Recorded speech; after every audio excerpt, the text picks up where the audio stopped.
Hello brothers and sisters, welcome back again sa atin na sharing for bread of God in the name of the Father and to the Son to the Holy Spirit. Amen. Lord, napapasalamat ako sa iyo sa pagkakataon na ito na ibinigay mo sa akin na makabahagi na naman ako ng aking nalalaman at ang aking natutuhan dito sa Bible.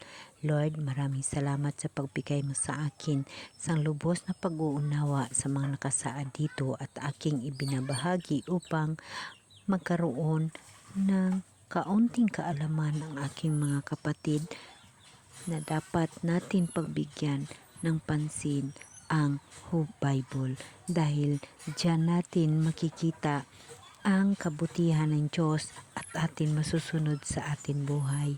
Ang mga santo, ang mga taong banal na ihimplo natin ay diyan natin makikita ang kanilang mga buhay at ang kanilang mga vision na ibinigay ng mahal na Diyos upang tayo'y makahanda sa ating sarili. Lord, maraming salamat sa pagbigay mo sa akin ng pagkakataon na ito. Sana ito makabigay ng tulong sa aking mga kapatid ng mga nanampalataya at walang panahon upang makabasa sa Bible. Amen. Okay brothers and sisters, last video natin tungkol ito sa patron or sa mga santo natin. Tayong Katoliko Romano ay naniniwala tayo ng santo at saka yung pag-sign of cross. So, alam niyo ba kung saan natin makikita ang tinatawag na mga patron sa Biblia? Hindi ito siya nakadirektang binabanggit sa Biblia, ngunit ang ideya ng mga santo at mga taong banal na nagtataguyod ng mga tao ay makikita sa ilang mga talata. Yes, halimbawa lamang sa Revelasyon, ang apat na nilalang na buhay at ang 24 na matatanda ay naglagay ng mga panalangin sa Diyos na napakita ng kanilang pagtaguyod sa mga santo. So, diyan natin makikita na ang mga santo ay mga banal na nanampalataya na kailangan natin ay sundan ang kanilang yapak. Alam niyo pa brothers and sisters na nangangarap tayo na sa buhay na walang hanggan. Lalo pa ako, nangangarap po ako na magkaroon ng buhay na walang hanggan. Kaya aking tinutuklas ang mga buhay ng ating mga tinatawag na mga santo o mga banal. So, ano ba ang revelasyon? Ang revelasyon ay isang aklat sa Biblia, partikular sa Bagong Tipan. Ito ay kilala rin bilang aklat ng pahayag. Yes, brothers and sisters. Apokalipsis. Pag binasa nyo ang aklat ng pahayag, brothers and sisters, dyan mo makikita kung ano ang kaharian o ano ang Jerusalem o ang bagong langit at ang bagong lupa na darating, dahil ang Bible ay totoo. Ang Bible, ang nakasaad sa Bible ay totoo. So pag iyong matutukan at mabasa yan, makikita mo ang napakaganda na mga pangako ng mahal na Diyos at alam ko ay iyan ay masusunod at matutupad.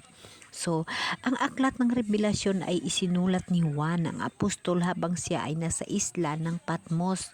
Ito ay isang prophetic na aklat na naglalaman ng mga pangitain at mga mensahe mula sa Diyos tungkol sa mga huling araw at ang pagdating ng kaharian ng Diyos. Yes, brothers and sisters, dapat natin alamin kung ano ang kaharian na inihanda ng mahal na Diyos sa atin. No? Gaya, brothers and sisters, dapat natin alalahanin ang ating Biblia dahil yun ay makatulong sa atin sa buhay panampalataya natin at sa buhay natin dito sa mundo. Alam niyo ba brothers and sisters na ang buhay natin ay napakahirap dito sa mundo, ngunit pag ang Diyos nasa puso mo or nasa sa iyo, talagang siya ay nagabigay ng step by step sa buhay natin. Hindi ho siya nagpapabaya at hindi ho tayo pinababayaan. Alam niyo ba brothers and sisters na sa buhay natin sa mundo ay kailangan natin pangarapin ang buhay na walang hanggan? So sa mga bagay na iyon, kailangan natin sundan ang yapak ng ating mga santo. Dahil ang mga santo natin, sila yung mga banal na nasa kaharian ng Diyos dahil sila ho yung tinatawag na banal at sila ho yung tinatawag na ihimplo natin. Sila ho yung simbolo. So, pag makasunod tayo sa yapak ng mga santo natin, nakasama na rin natin si Jesus pagdating ng araw sa buhay na walang hanggan. Kagaya lamang nitong ating dusing apostol, ano? So, sa 12 apostol natin, dapat atin sila alalahanin at alamin natin ang kanilang buhay, no? Ang buhay-buhay nila. Halimbawa lamang sa buhay na tinatawag ni Moises, okay? Sa kay Moises ho tayo. Ang buhay ni Moises. Si Moises ay isang kilalang leader at propeta sa Biblia na nagbigay ng mahalagang papel sa kasaysayan. Siya ay anak ni Amram at Jochebed at kapatid ni Aaron at Miriam. Si Moises ay pinanganak sa Ehipto noong panahon ng pagkaalipin ng mga Israelita. Siya ay inilagay sa isang basket at inilapat sa ilog Nili. Ngunit natagpuan siya ng anak na babae ni Pharaoh at inampun siya bilang anak. Nang lumaki si Moises, siya ay naging isang leader ng mga Israelita at nagbigay ng mga batas at mga tuntunin sa kanila. Siya ay tinawag ng Diyos upang ilabas ang mga Israelita mula sa Ehipto at dalhin sila sa lupang pangako, ang Kanaan. Si Moises ay kilala sa kanyang mga sumusunod na gawa. Ang paglabas sa Ehipto, siya ay nagbigay ng mga himala at mga tanda upang kumbinsihin si Pharaoh na palayain ang mga Israelita.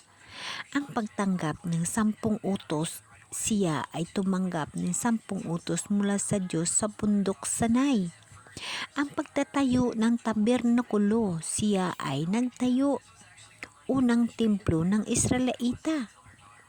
Siya ay nagdala ng mga Israelita sa isang 40 taong paglalakbay sa ilang kung saan sila ay nagtiis ng mga pagsubok at mga paghihirap. Si Moises ay namatay sa edad na 120 bago makapasok sa lupang pangako. Siya ay pinalitan ni Joshua bilang leader ng mga Israelita. Si Moises ay tinuturing na isang mahalagang propeta at leader sa Hudyasmo, sa Kristiyamo at Islam. So brothers and sisters, just imagine si Moises ay napakalaking papel niya sa mundo at naging isa siyang propeta. So dapat natin alamin ang mga buhay-buhay ni Moises. Ngayon, ang pumalit sa kanya ay si Jonas. Si Jonas ay isang propeta sa Biblia na kilala sa kanyang pagtanggi sa utos ng Diyos. Tama, ito siya ay si Jonas. Yung inutusan siya ni Jesus pero hindi siya sumunod, ano? Sa aklat ni Jonas, siya ay tinawag ng Diyos na pumunta sa Naive, ang kabisera ng Asaira, at pinangaral ang mensahe ng pagsisisi sa mga taga-Naib dahil sa kanilang mga kasalanan. Ngunit si Jonas ay tumanggi at sumakay sa isang barko na patungo sa Tarsis sa halip na pumunta sa Naib. So ito si Jonas, guys, yung hinulog ng mga taga-barko sa dagat, itinapon siya at nilunoksan ng malaking isda. Sa inatiling buhay sa loob ng isda sa 3 araw at 3 gabi, no? Sa wakas, si Jonas ay inilabas ng isda sa dalampasigan at siya ay pumunta sa Naib upang ipangaral ang mensahe ng pagsisisi. At ang mga taga-Naib ay nagsisi at nagbalik loob sa Diyos at ang lungsod na liligtas mula sa pagwasak. So si Jonas ay kilala sa kanyang pagtanggi sa utos ng Diyos, ngunit siya ay naging isang halimbawa ng pagtiwala at pagsunod sa Diyos. Siya ay tinuturing ni isang propeta ng Diyos sa kanyang kwento at nakasulat sa Biblia bilang